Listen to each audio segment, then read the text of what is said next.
Hi there, welcome back to the VMO YouTube channel. Today I'm down at Minehead, so further down the Bristol Channel than you've seen me in recent videos. The target species today, we're hoping to catch some rays. There's a chance of small-eyed, spotted, maybe a blonde if we're lucky. It's a little bit of a wild card today. There are cod showing back home, and I kind of was weighing it up in my mind whether to come down here and try for something a bit different or to just fish at home. If I'd have stayed at home and fished for cod, if I'd have caught cod, that would have been great. If I hadn't have done, there'd probably have been a few rays and a few eels around. So as I say, we're down at Minehead, we're fishing on the boulders. Let's see what comes of it.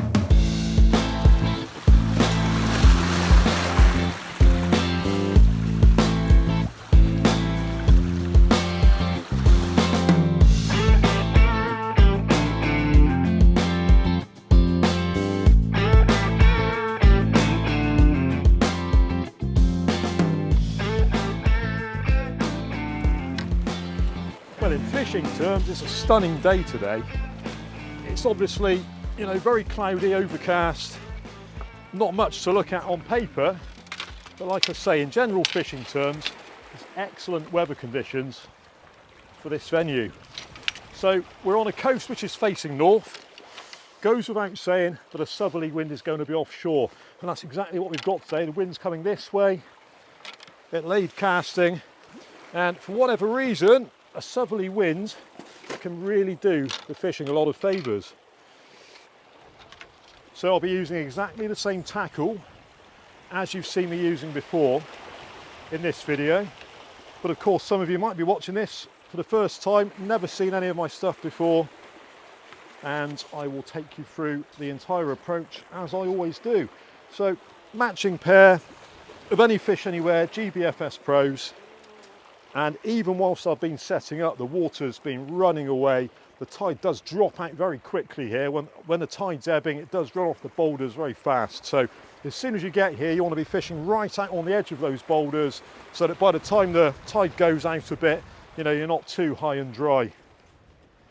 So the reels I'm using today are my go-tos, the Shimano Power Aero 14,000 models. Now, for me, these do everything that I need a reel to do for this style of fishing. They're nice for casting, they've got plenty of power on the retrieve, they're fast, and they are very, very easy to use. So loaded up on there, 20-pound Asso Ultracast in the bright orange colour. I like high vis lines, okay? Doesn't make any difference at all fishing in daylight. The fish aren't going to see the line and spook or anything like that. Here in the Bristol Channel, as you can see, the water is pretty damn murky. Visibility is next to nothing, so makes zero difference. Now, even if it did, what I've actually got on here is a tapered shock leader, which is clear. So this is a Cedra 25 to 100 pound tapered shock leader. If you were worried about the fish seeing your end tackle, you've got a clear leader on. But like I say, not a problem anyway, but perhaps just worth a mention. Fishing with me today is Damien Robbins, our latest recruit at VMO. Very well established local angler, catches a lot of fish, done a lot of fishing over the years, and he fancied coming along for the ride today. And you can see he's already got a bait on his rig, and he's a little bit more ready for things than I am. So let's talk about rigs, and if you've watched my previous videos, I'm a big fan of the pulley rig. So that's all this is, dead simple to tie up. 6-ounce lead at the bottom, Gemini splashdown solo bait clip, 100-pound rig body, 5mm bead, swivel, size 2 Cedra power crane swivel, another 5mm bead, a size 3 Cedra power crane swivel, 100-pound Asso Classic snood line, and then the dongle. So the dongle is my go-to for this style of fishing, for pretty much any fishing nowadays, with a few exceptions. So the dongle consists of this braided section, which is actually 500-pound breaking strain braid, which the bait goes onto. This is a VMO solo dongle clip, obviously clips into the solo bait clip, 4.0 Varivas full circle hook, and that is tied on there with a perfection loop. Apologies if you've seen that for the millionth time, but for those of you who haven't, I hope you found it useful. Now, personally, for me, and this is just my preference, I like to keep my rigs in small poly grip bags. And I've done that for a long, long time. I know a lot of people do like using winders, but for me, I like to keep things simple. So rig goes in there, they go in a rig wallet, job done. So my bait for the day is in the ever faithful Cedra bait and cool box. I love this thing. For $24.99, it keeps bait rock solid for up to 24 hours, and trust me, it really does. There's a gasket that lines this thing, okay, so when you close it shut, it's actually airtight. And you look at a lot of the cool boxes on the market, they just don't do that, and it makes such a difference.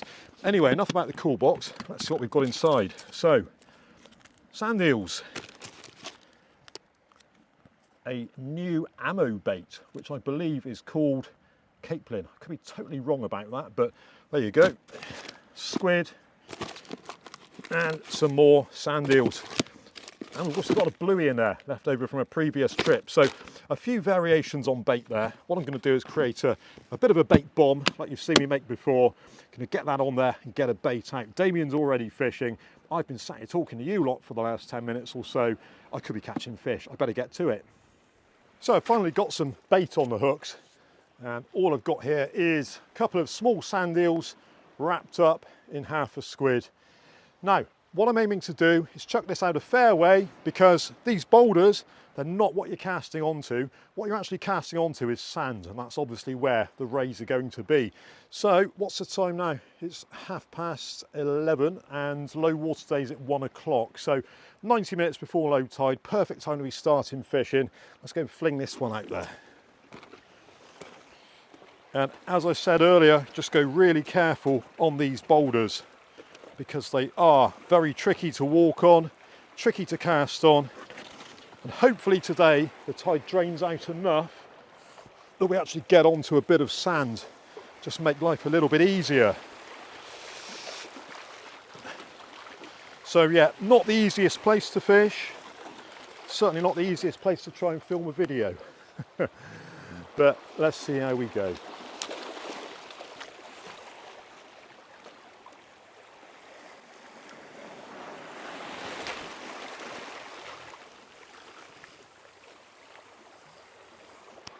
Lovely, that'll do for starters. And already in the time I've made that cast, the water has run out. It will slow up a bit, it won't keep on running out at this speed forever. But I can feel the tide pulling on my rod tip there. Just see if I just let it go with let the tip go with the tide. That's what the tide's doing. So let's get this up in the stand and see what goes on. Well, there we are. At long last, I've actually got a bait in the water. And sadly, Damien shouted across just now that he's had a bite and he thinks it's a dogfish. So that is obviously one of the species we don't want to be catching today. But it is that time of year. It's the right kind of venue. There's some colour in the water. Chances are we are going to see some dogfish. So I think Damien is just winding in his lovely doggy. And we're about to see it any second now. And there we go. Like I say, kind of inevitable. This time of year on this venue, you are going to see dogfish. But with a bit of luck, they'll hold off long enough for us to leave baits out a little bit longer and perhaps entice a ray.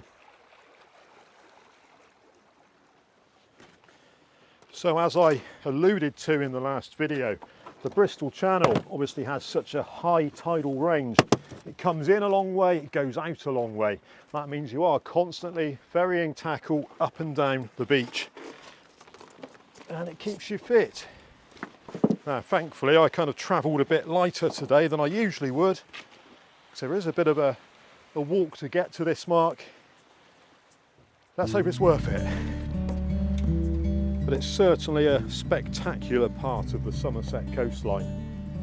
And even if the fish are not obliging for whatever reason, just take a look at this scenery.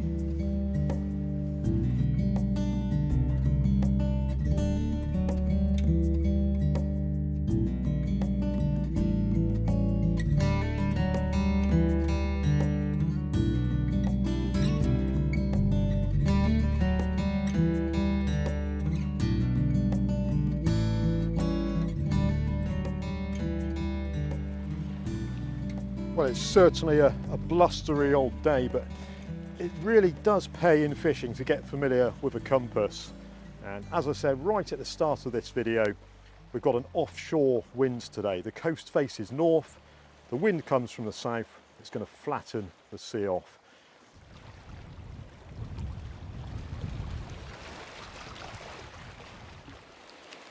So as I said earlier, we are casting onto cleaner ground.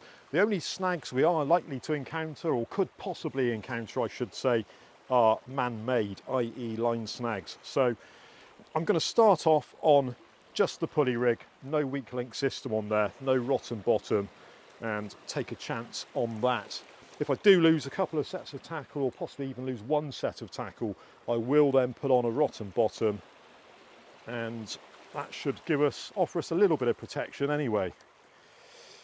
So these rigs that I'm using today, these pulley rigs, the snood is about 4 foot long and the rig body is about 4 foot long.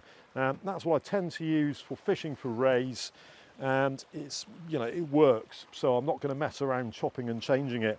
If I'm fishing a particularly snaggy mark over the rougher ground and targeting species like cod or smoothhounds, I will shorten the pulley rigs right down. I'll go down to about 2.5 foot maybe, and keep everything a little bit more compact. The idea being that if you've got a long pulley rig, you've got a lot more line and potential components on the rig further spread out that could snag you up. So I am only going to fish the one rod for the time being. Perhaps once we get down onto some easier ground, I might get the other one set up then. But I'm going to give that bait probably about another 15 minutes. It's been out there for 10 minutes. It wasn't a massive bait, but it wasn't a tiny bait, so it should last out until then, unless a dogfish grabs hold of it, which is pretty likely. So that tide has started to ease off now. The tip's not as bent over as it was. So I'm just going to tighten up the line a little bit. And that's obviously as well because although the run of tide has lessened, the tide line's moved further away from my position. So there's not as much line in the water, there's not as much pressure on the line. So you're not seeing it on the rod tip. So it is time to wind this first cast of the session in. It's been out there about 25 minutes, so it's had a good soaking. Haven't seen any obvious bites, which is encouraging. When Damien caught that dogfish earlier, I did think for a second, oh God, here we go. We're going to be all about the dogfish today, but let's see if I get this back to start with. Well, do you know what? I might have just shot myself in the foot with that last statement, because there's a little bit of weight on here and it's just the right amount of weight for it to be the dogfish. And the most frustrating thing about that is the fact that the bait's been out there for 25 minutes. That dogfish could have been sat on there for 5-10 minutes, you know, could have basically picked up the bait as soon as it went in, which means we've been sat there not fishing effectively for quite some time. So what I think I'm going to do now is, once I get this damn thing in, shorten my casts right down, go down to probably 15-minute or so chucks, and here she comes in all her glory. Stunning, absolutely stunning. Not. It's an occupational hazard of fishing these kind of marks at this time of year. You are going to catch dogfish. Thankfully, because I'm using the dongle and this fish is only hooked in the side of the mouth, the hook will come out without too much problem at all, and it's so much better for the fish. I still see the argument online now about whether to use a pennel rig or a dongle. I mean, look at that, hook comes straight out, no problem. Right, bait number 2, let's get it out there. Now the fact of the matter is you're never going to get good footing on this kind of ground. So you've got to find about as good as you can get, which is something like that, and just go for it.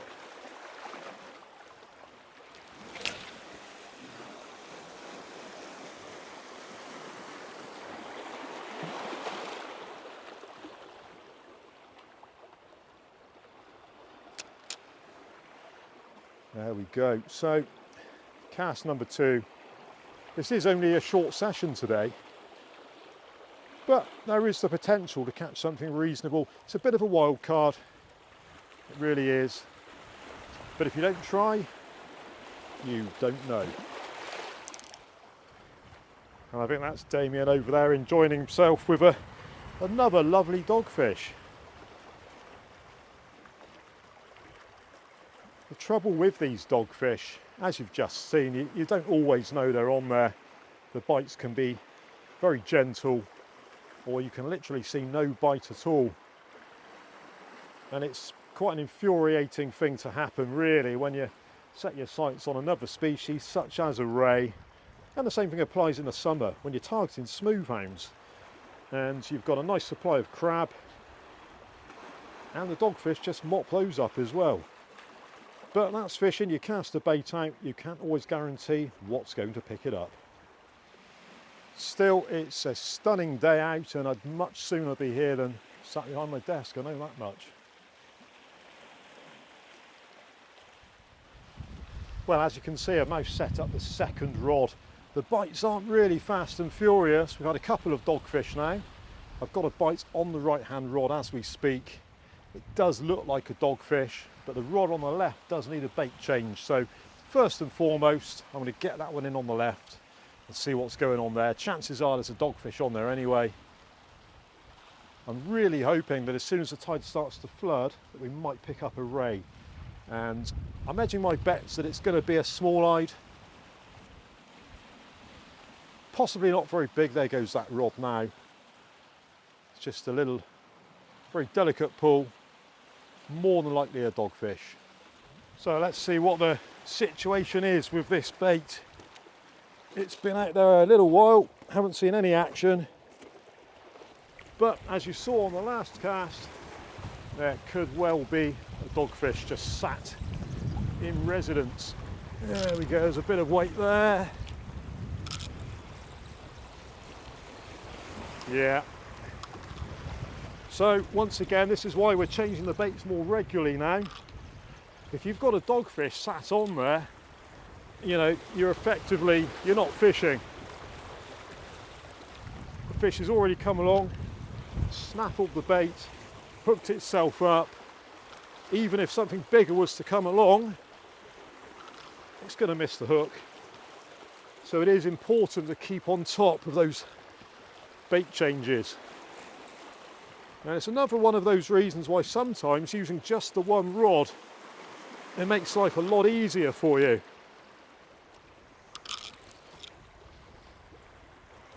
So that's gone in the edge of the boulders. Bit of pressure. Oh, that's interesting. That feels like a line snag. No, I've actually caught my other line. Now, isn't that brilliant?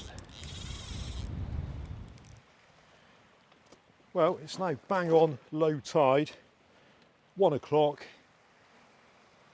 and I'm hoping that in a minute we see a little bit of action, other than action from dogfish. I think the most exciting thing that happened so far today was me winding my other line in, schoolboy error. But in terms of actual fish, a few dogfish. It is a hard time of year though, I'm not going to beat myself up too much about it. As I say, I could have fished further up the channel, targeted cod, might have caught a cod, and if not, it would have been the usual thornbacks and the congers. So it doesn't hurt to take a bit of a gamble on something like this. And there's still everything to play for. You know, the flood is the favourite time, so let's persevere, see what comes of it. I think Damien's probably in the same boat as me, just a few dogfish and full of anticipation for this flooding tide. It shouldn't be too long now. With just a little bit of luck, as soon as it turns, or soon thereafter, we'll see something a little bit better for the camera. The camera angle possibly does exaggerate how far that water appears to be from the tripod. In reality, it's not really that far, but obviously if you go down there now and you set up right next to the water chasing it back, as soon as it turns, you've only got to be moving again. So it gets to a point where you move down, you judge it by the watch, low tide was at 1 o'clock, and you want to be, you know, just a sensible distance back. It's fair to say this possibly is a venue for the more agile angler. These boulder fields, they can take it out of your ankles, that's for sure. What's strange is that every now and again the wind just disappears altogether, it vanishes. And when it gets up, it's probably gusting 30 mile an hour from the south. It's kind of whipping around in here a bit, and every now and again it'll run from right to left, straight across the front of the mark. Makes it a little bit uncomfortable, usually when you go down to cast.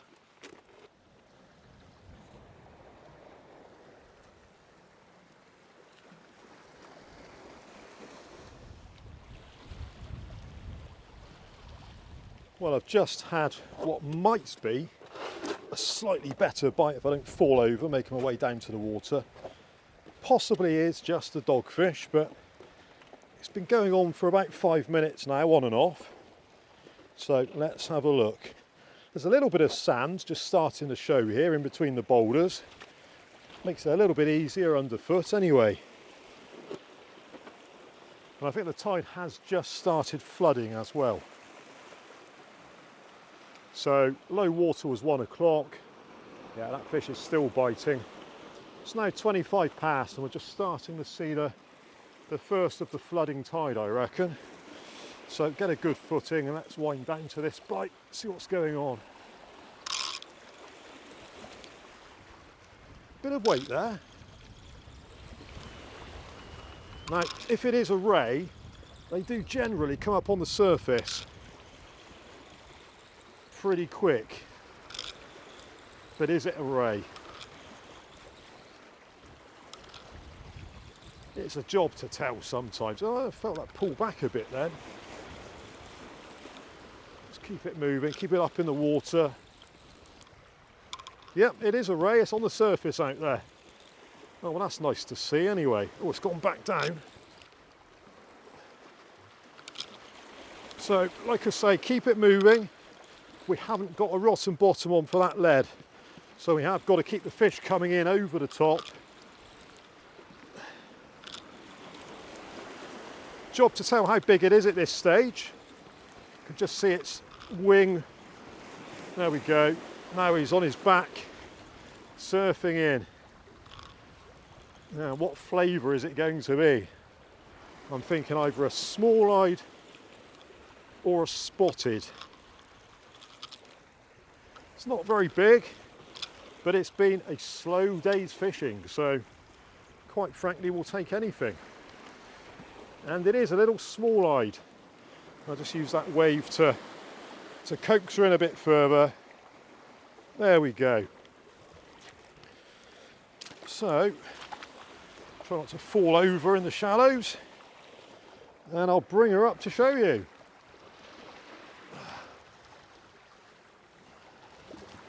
Whee!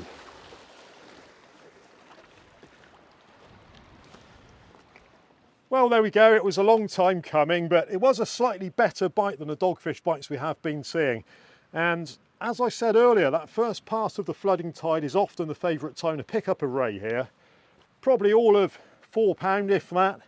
But take a look at that circle hook. Look how that's just nicked in the side there. And that's why we use these dongle rigs. For fish conservation, you cannot go wrong.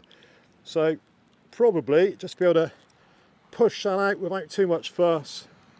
I mean, get this fish back in the water as soon as possible. There we go. Beautiful. Well, with a bit of luck, now the tide is flooding, we'll find something a little bit bigger than this and possibly a different flavour. A spotted or a blonde would be nice, but yeah, let's get this one back.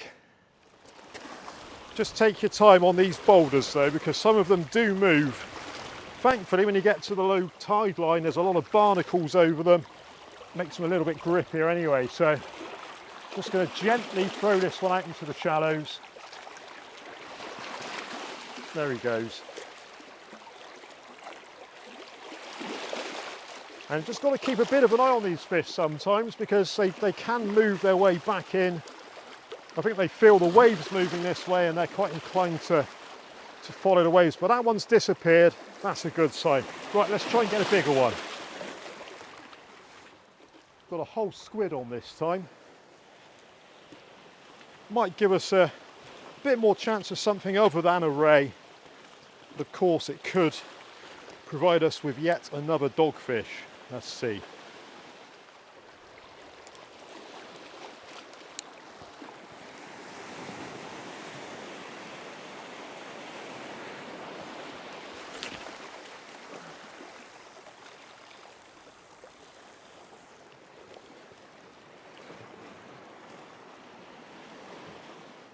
So I think Damien's been holding back on his casting a little bit today because he's had bad ground underfoot, but now he's got a bit of a platform to cast from. He's a little bit more confident, I think, and he's going for a swing. So yeah, nice cast. Lost his footing a bit at the end, but that is what happens here. Nothing is perfect. You're kind of making it up as you go along, and it's a far cry from casting on a beach like Chesil or some such place. So the right hand rod has gone a little bit slack.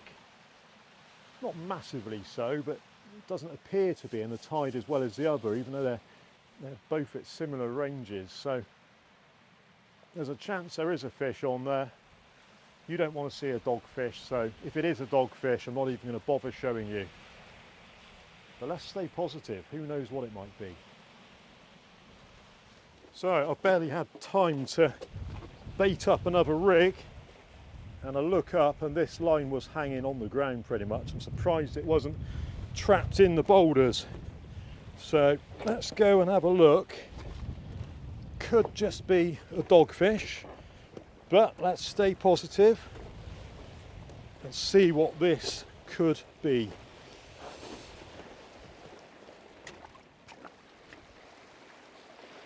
Something's going on there anyway. Let's take a look.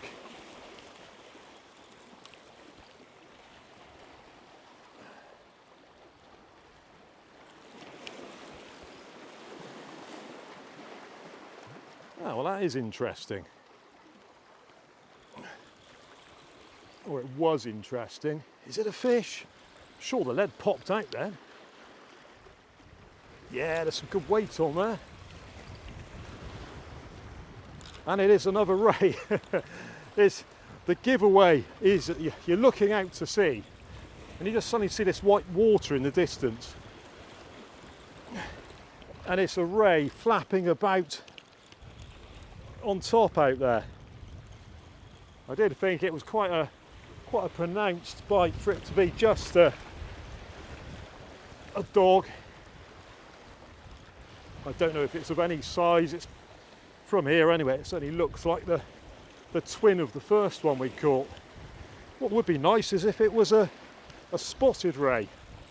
I'll show you one of those, because they are quite common down here. A little bit of weed in the water, but nothing like we saw in the last video at Burnham-on-Sea.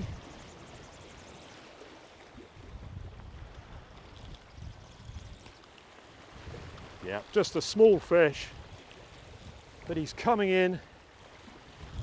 Oh dear, he's coming in over the other line. It goes anywhere near the other line. Oh dear, we're getting good at that today, aren't we? Well, thankfully it's in the edge now, so should be damage limitation anyway. Well, there we go. Lovely little Somerset blonde ray. Small male of probably, I don't know, £6, something like that maybe. But again, check out that circle hook right there in the kisser. I mean, if you haven't started using the dongle yet for your ray fishing, I highly recommend it. And there she is. Look at that. Little beauty. And we can tell that this is a blonde ray and not a big spotted, because if you look at the wings, see how the spots go all the way to the leading edge? And on a spotted, you get a clear band all around the outside. So there we go. Never going to win any awards for this one, but does it matter? Nope, not one little bit. Let's go and pop him back. Well, I would have been really surprised if that was a dogfish. Nice slackline bite, And as I say, that giveaway is always when they come surfing in across the top. It's a great sight to see, it really is. And you know, if you get a big ray, it's going to be coming in across the top and then it's going to be diving back down, and that's when it gets a bit exciting. But if we could get one twice the size of this at least, that would be really nice. So back you go, Mr. Whee. There we go, she's up the right way and she's swimming off, lovely. Well, that tide really is ripping through now. The one I've cast out is just hooped over in the tide. It's sat there nicely, it's not tripping out. It's so important when you're fishing for pretty much anything, to be honest, that your tackle is on the bottom. So when you're using a breakaway style lead or a wired lead, the whole idea is that it grips into the seabed and it keeps your bait in place.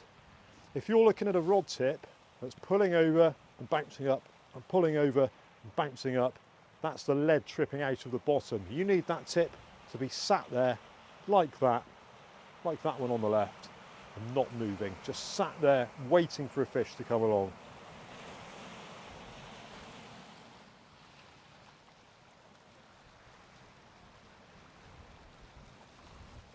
Well, it's just coming up to 2:30 now, and as if by magic, exactly like the Met Office told us, the rain is coming in, it's coming over the horizon, big swathes of cloud over there in the distance, and we're going to get wet. So time to call it a day. It's not been the best fishing, but it's been okay.